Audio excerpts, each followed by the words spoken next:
వేమిరెడ్డి ప్రభాకర్ రెడ్డి సైదాపురం మండలంలో ఫ్యాక్టరీ పెట్టే సమక్షంలో సైదాపురం మాజీ జడ్పీటీసీగా, స్థానిక సభ్యురాలుగా తాను స్వాగతిస్తున్నానని రాష్ట్ర సంగీత నృత్య కళా అకాడమీ మాజీ చైర్పర్సన్ పొట్టేళ్ల శిరీష పేర్కొన్నారు. ఈ మేరకు ఆమె సోమవారం సాయంత్రం నెల్లూరులోని వైసీపీ జిల్లా పార్టీ కార్యాలయంలో మీడియా సమావేశం ఏర్పాటు చేసి మాట్లాడారు. సైదాపురం క్వార్జలలో అక్రమాలు జరుగుతున్నాయని తమ నేత అనిల్ కుమార్ యాదవ్ మీడియా సమావేశం ఏర్పాటు చేసి ఆధారాలతో సహా నిరూపించారని, అందుకు ఎమ్మెల్సీ బీద రవిచంద్ర యాదవ్ సమావేశం ఏర్పాటు చేసి అక్రమాలు జరగలేదని చెప్పడం హాస్యాస్పదమన్నారు. ఇంకా పలు విషయాలను ఆమె వెల్లడించారు.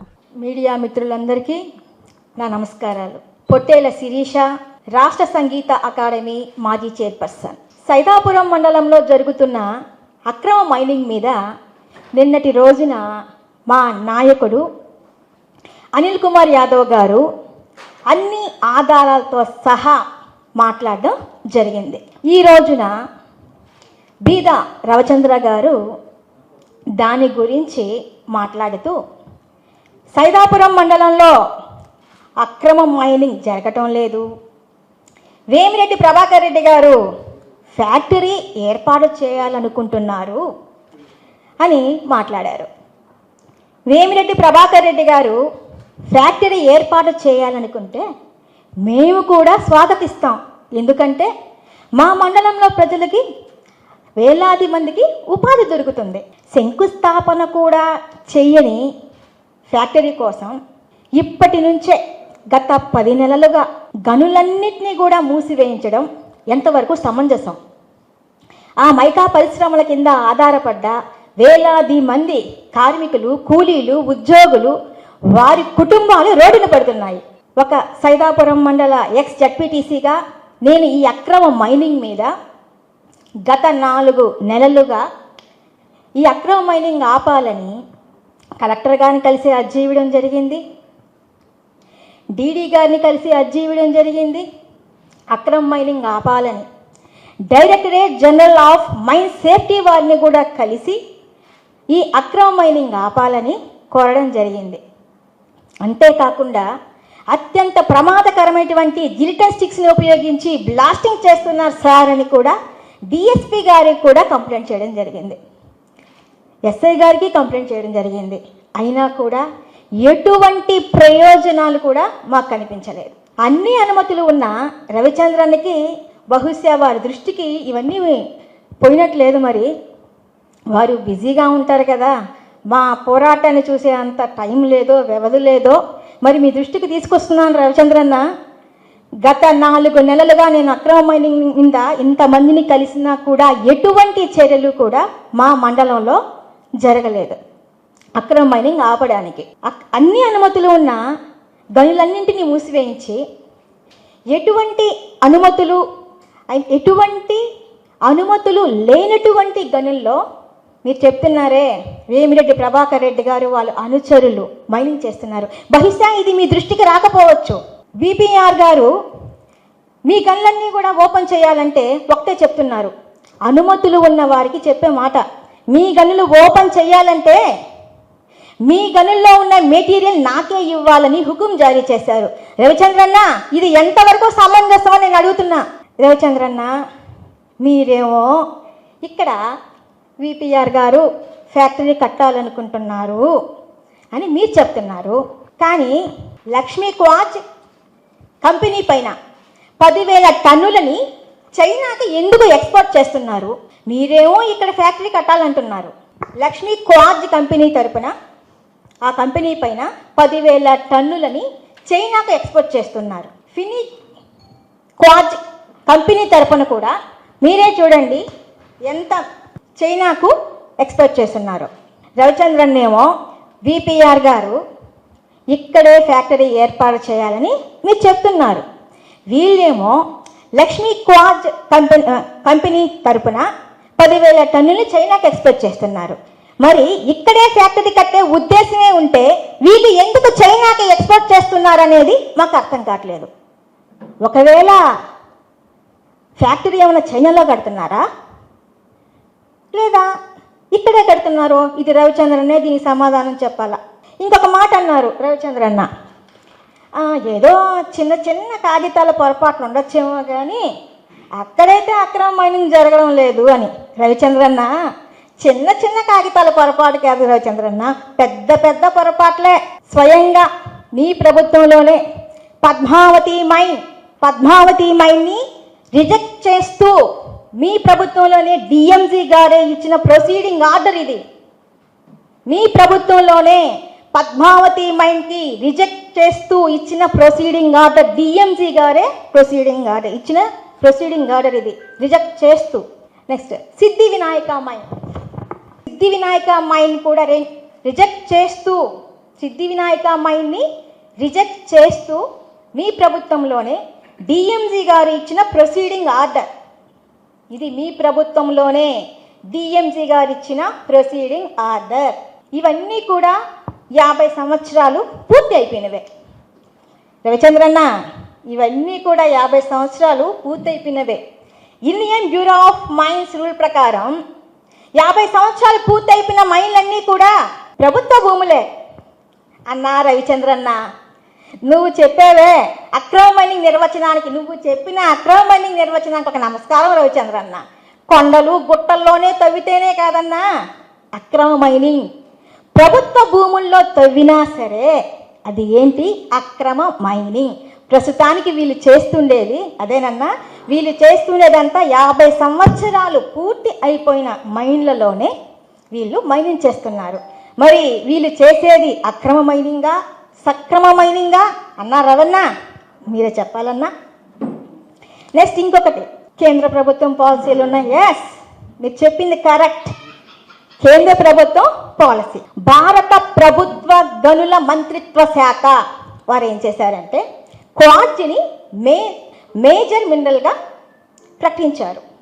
కాబట్టి 50 సంవత్సరాలు పూర్తి అయిపోయిన మైన్లలో ఎటువంటి అక్రమ మైనింగ్ జరగకూడదు. ఎంఎండిఆర్ చట్టం 1957 ప్రకారం అవన్నీ కూడా రెవెన్యూ డిపార్ట్మెంట్ హ్యాండ్ ఓవర్ చేసుకోవాలి. అంతేకాకుండా ఇంకొక విషయం అన్నా, మీ ప్రభుత్వమే తీసుకొచ్చిన GO Andhra Pradesh minor mineral policy 2025 మీ కూటమి ప్రభుత్వంలోనే తీసుకువచ్చిన పాలసీ. ఈ పాలసీ ప్రకారం ఆంధ్రప్రదేశ్ మైనర్ మినరల్ పాలసీ 2025, ఈ పాలసీ ప్రకారం లీజు గడువు పూర్తి అయిపోయిన మైన్లలో స్టాక్ పాయింట్లో ఉన్న మెటీరియల్ని ఆక్షన్ పద్ధతి ద్వారా టెండర్లకి పిలవాలి. ఆక్షన్ పద్ధతి ద్వారా టెండర్లకి పిలవాలని మీ స్టేట్ గవర్నమెంటే ఇచ్చిన జీవో, మీ స్టేట్ గవర్నమెంట్ ఇచ్చిన జీవోని మీ ఎంపీ గారే పాటించడం లేదు. ఇప్పుడు వీరు చేస్తున్న పద్మావతి సిద్ధి వినాయక మైన్ రెండింటికి కూడా 50 సంవత్సరాలు పూర్తయిపోయింది. కాబట్టి మీ స్టేట్ గవర్నమెంట్ ఇచ్చిన రూల్ని మీ ఎంపీనే పాటించట్లేదన్నా, దాంట్లోనే వాళ్ళు మైనింగ్ చేస్తున్నారు. రవణ, వాళ్ళు చేసేది అక్రమ మైనింగా సక్రమ మైనింగా మీరే చెప్పాలి రవణ. ఇంకొక అది కూడా మాట్లాడున్నాడు మా రవిచంద్రన్న. పాపం మా రవిచంద్రన్న ఏదో హడావిల్లో వచ్చేసారు. రవిచంద్రన్న, మీరేమో కావల్లో ఉంటారు, మా సైదాపురం మండల స్థితి గతులు మీకు ఎలా తెలుస్తాయిలే అన్నా. అంతేకాకుండా ఈ సైదాపురం మండలంలో మైకా పరిశ్రమల కింద ఆధారపడి వేలాది మంది కార్మికులు, కూలీలు, ఉద్యోగులు ఎన్నెన్ని ఇబ్బందులు పడుతున్నారు. వాళ్ళు రోడ్డున పడడానికి వారి కుటుంబాలు ఎవరు కారణం అనేది మీకు ఎలా తెలుస్తుంది రవణ?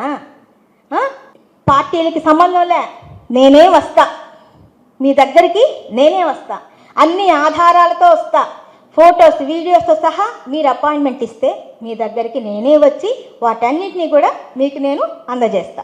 మీరు వచ్చినా సరే, లేదా మీకు సమయం లేకపోతే అధికారిని పంపించినా సరే. మీరు అన్నారు కదా అక్కడ మైనింగ్ జరగడం, అసలు మైనింగే జరగడం లేదు, మీడియా వాళ్ళు పోవచ్చు, ఇప్పుడు పోయినా అక్కడ ఏమీ లేదని మీరేమో పొమ్మని చెప్తున్నారు. మా మండలంలో ఏమో ఒకరున్నారు, ఎవరో గద్వా సాయి అంట. ఏది రాత్రులు కూడా నేను తెలంగాణ 4 హత్యలు చేసేసాను అని ఆయన నెంబర్ ప్లేట్ లేకుండా ఆయన కారులో తిరుగుతా భయభ్రాంతులు చేస్తున్నాడన్న. మీరు చెప్పిన ప్రకారం మేమందరం పోతామన్నా రవిచంద్రన్న. మీరు చెప్పారు కదా మీకేం భయం లేదు, అసలు ఏం జరగట్లేదు, వెళ్ళొచ్చు రావచ్చు అని ఛానల్ 9 వాళ్ళు కూడా వెళ్ళారు. అసలు ఏం జరుగుతుంది అక్కడ అని వెళితే మీడియా వాళ్ళని కూడా లోపలికి అలో చేయలేదు. మీడియా వాళ్ళని ఆపి చెక్ చేసి బెదిరింపులకు గురి చేసి పంపించేస్తున్నారని. ఇక సామాన్యుల పరిస్థితి ఏంటి రవిచంద్రన్న? సరే, మీ మాట మీద గౌరవంతో మేమే పోతున్నాం రవిచంద్రన్న. ఆ గద్వాల్ సాయి అంట ఏదో నాకు హత్యలు చేశాడని చెప్తా ఉన్నారు. మా మండలంలో వాళ్ళకి కానీ ఎవరికైనా కూడా ఏదైనా జరిగితే ఎస్పీ గారు మీడియా ముఖంగా మీకు కూడా తెలుపుకుంటున్నా, రవిచంద్రన్న మాట విని మేమైతే ధైర్యంగా వెళ్తాం. మాకు ఏదైనా జరిగితే వరకు రవిచంద్రన్నదే పూచి. ఎందుకంటే అక్కడ ఏం జరగట్లేదు, వెళ్ళొచ్చు రావచ్చు అని చెప్తున్నారు. రవణ మీదే పూచి, ఖచ్చితంగా మా వాళ్ళందరం వెళ్తాం. అక్కడ కానీ ఏదైనా అయితే వరకు మీదే పూచి రవణ. ఇక ఇంకొక ముఖ్యమైన విషయం, వేమిరెడ్డి ప్రభాకర్ రెడ్డి గారు కూడా అందరిలాగానే ప్రజల చేత ఎన్నుకోబడిన ప్రజాప్రతినిధే, దైవాంత సంభూతుడేమీ కాదు కదా. మరి మా సైదాపురం మండలంలో వేలాది మంది కార్మికులు, కూలీలు, ఉద్యోగులు పనులు లేక, ఉపాధి లేక వారి కుటుంబాలు రోడ్డున పడుతుంటే వారు ఎందుకు స్పందించడం లేదు? ఖచ్చితంగా వేమిరెడ్డి ప్రభాకర్ రెడ్డి గారికి ఈ సైదాపురం మండల మైకా కార్మికుల ఉసురు మీకు ఖచ్చితంగా తగులుతుంది. మీ రాజకీయాన్ని తెల్లరాయి వ్యాపారంగా మార్చుకొని మీ ఆర్థిక ప్రయోజనాల కోసం పార్టీలు మారుతూ నిందలు మాత్రం అనిల్ కుమార్ యాదవ్ గారి పైన వేస్తూ, నిందలు మోపుతూ మీరు మాత్రం సమాజంలో పెద్ద మనుషుల్లాగా చలామణి అవుతామనుకుంటున్నారేమో. కుదరదు. మీరు ఖచ్చితంగా ఈ సైదాపురం మండల ప్రజల మైకా కార్మికులకి, ఉద్యోగులకి, కూలీలకి మీ సమాధానం ఖచ్చితంగా మీరు చెప్పాల్సిందే.